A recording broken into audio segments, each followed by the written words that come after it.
कैसे मनाई नीलू ने बरसी। इधर कई दिनों से नीलू बड़ी उलझन में थी। नीलू के ससुर की बरसी आने वाली थी। मन में जब सोचती तो इसी नतीजे पर पहुंचती कि बरसी के नाम पर पंडितों को बुलाकर ठूस ठूस कर खिलाना, सैकड़ों रुपए की वस्तुएं दान करना, उनका फिर से बाजार में बिकना न केवल गलत बल्कि गलत काम है। इससे तो कहीं अच्छा यह है कि मृत व्यक्ति के नाम से किसी गरीब विद्यार्थी को छात्रवृत्ति दे दी जाए या किसी अस्पताल को दान दे दिया जाए।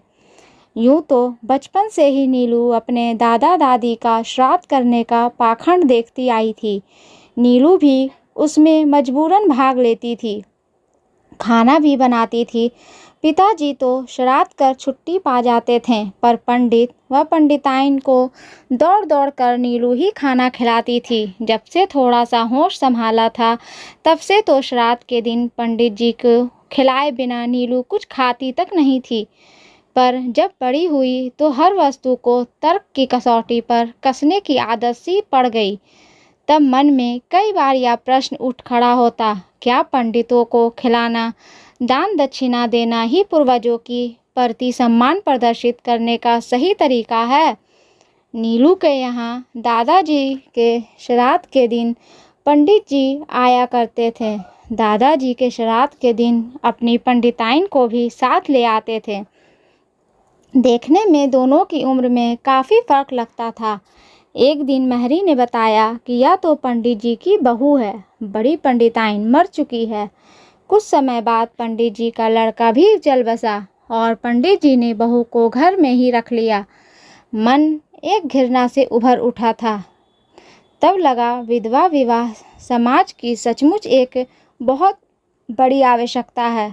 पंडित जी को चाहिए था कि बहू के योग कोई व्यक्ति ढूंढकर उसका विवाह कर देते और तब वे सचमुच एक आदर्श व्यक्ति माने जाते। पर बाद में सुना उनकी बहू किसी और के साथ भाग गई। मन में विचारों का एक अजीब सा बवंडर उठ खड़ा होता। जिस व्यक्ति के प्रति मन में मान सम्मान ना हो, उसे अपने पूर्वज बनाकर सम्मानित करना कहाँ की बुद्धिमानी है। वैसे बुढ़ापे में पंडित जी दया के पात्र तो थे, कमर भी झुक गई थी, देखभाल करने वाला कोई ना था। कभी कभी चौराहे की पुलियों पर सिर झुकाए घंटों बैठे रहते थे। उनकी इस हालत पर तरस खाकर उनकी कुछ सहायता कर देना अलग बात थी, पर उनकी पूजा करना किसी भी प्रकार नीलू के गले न उतरता था। अपने विद्यार्थी जीवन में तो इन बातों की बहुत परवाह न थी, पर अब उसका मन एक मतभेद में जकड़ा हुआ था। इधर जब से उसने एक महिला रिश्तेदार की बरसी पर दी गई वस्तुओं के लिए पंडिताइनों को लड़ते झगड़ते देखा, तो नीलू का मन और भी खट्टा हो गया था। पर क्या करती, ससुर जी की मृत्यु के बाद से हर महीने उसी तिथि पर एक ब्राह्मण को खाना खिलाया ही जा रहा था। नीलू ने एक बार दबी जबान से इसके विषय विरोध करते हुए अपनी सास से कहा कि बाबूजी के नाम पर कहीं और पैसे दिया जा सकता है, पर उन्हें यह कहकर नीलू का मुंह बंद कर दिया कि सभी करते हैं, हम कैसे अपने रीति रिवाज छोड़ दें। नीलू सास वैसे ही बहुत दुखी थी। जब से ससुर जी की मृत्यु हुई थी, वे बहुत उदास रहती थी, अक्सर रोने लगती थी। कहीं आना जाना भी उन्होंने छोड़ दिया था, सो उन्हें अपनी बातों से और दुखी करने की हिम्मत नहीं हो रही थी। पर दूसरी ओर मन अपनी इसी बात पर डटा हुआ था कि जब हम चले आ रहे परंपराओं को खोखलापन समझते हैं और फिर भी आंखें मूंद कर उनका पालन किया जाता है, तो हमारे यह कहने का अर्थ ही क्या रह जाता है कि हम जो कुछ भी करते हैं सोच समझकर और विचार कर के करते हैं। नीलू ने अपने पति से कहा कि वे अम्मा जी से बात करें और उन्हें समझाने की कोशिश करें, पर उनकी तरफ से टका सा जवाब मिल गया, भाई यह सब तुम्हारा काम है। वास्तव नीलू और उसके पति इस विषय में निपक्ष थे। उन्हें बरसी मनाने या ना मनाने में कोई ऐतराज़ न था। अब तो सब कुछ नीलू को ही करना था। नीलू के मन में विरोध होता रहा, अंत में लगा कि अपनी सास से इस विषय में और बात करना, उनसे किसी प्रकार की जिद करके उनके दुखी मन को और दुखी करना उसके वश की बात नहीं। सो उसने अपने आप को जैसे तैसे बरसी मनाने के लिए तैयार कर लिया।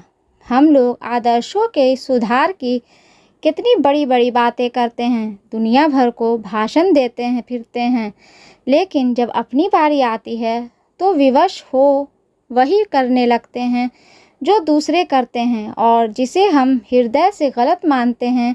नीलू के स्कूल में वाद विवाद प्रतियोगिता हो रही थी। उसमें 5वीं कक्षा से लेकर 10वीं कक्षा तक की छात्राएं भाग ले रही थीं। प्रश्न उठा कि मुख्य अतिथि के रूप में किसे आमंत्रित किया जाए। नीलू ने प्रधानाध्यापिका के सामने अपनी सास को बुलाने का प्रस्ताव रखा। वे तैयार हो गई। नीलू ने अम्मा जी को नहीं बताया, ठीक कार्यक्रम से एक दिन पहले ही बताया। अगर पहले बताती तो वे चलने को बिल्कुल राजी ना होती। अब अंतिम दिन तो समय न रह जाने की बात कहकर मैं जोर भी डाल सकती हूँ। अम्मा जी रामचरितमानस पढ़ रही थीं। नीलू ने उनके पास जाकर कहा, अम्मा जी कल आपको मेरे स्कूल चलना है मुख्य अतिथि बनकर। मुझे? अम्मा जी बुरी तरह चौंक पड़ी। मैं कैसे जाऊंगी? मैं नहीं जा सकती। क्यों नहीं जा सकती? नहीं बहू नहीं, अभी तुम्हारे बाबूजी की बरसी भी नहीं हुई है। इसके बाद ही मैं कहीं जाने की सोच सकती हूँ, उससे पहले तो बिल्कुल नहीं। अम्मा जी मैं आपको कहीं विवाह मुंडन आदि में तो नहीं ले जा रही। छोटी छोटी बच्चियां मंच पर आकर कुछ बोलेंगी। जब आप उनकी मधुर आवाज़ सुनेंगी तो आपको अच्छा लगेगा। यह तो ठीक है, पर मेरी हालत तो देख, कहीं अच्छी लगूंगी ऐसे जाती हुई। हालत को क्या हुआ है आपके? बिल्कुल ठीक हैं। बच्चों के कार्यक्रम में किसी बुजुर्ग के आ जाने से कार्यक्रम की रौनक और बढ़ जाती है। मुझे तो तू रहने ही दे तो अच्छा है, किसी और को बुला ले। नहीं अम्मा जी नहीं, आपको चलना ही होगा, नीलू ने बच्चों की तरह मचलते हुए कहा। अब तो मैं प्रधानाध्यापिका से भी कह चुकी हूँ, वे क्या सोचेंगी मेरे बारे में? तुझे पहले मुझसे पूछ तो लेना चाहिए था। मुझे मालूम था मेरी अच्छी अम्मा जी मेरी बात को नहीं टालेंगी, बस इसलिए नहीं पूछा था। अच्छा बाबा, तू मानने वाली थोड़ी ही है। खैर चली चलूँगी। अब तो खुश है ना? हाँ अम्मा जी, बहुत खुश हूँ। और आवेश में आकर अम्मा जी से लिपट गई।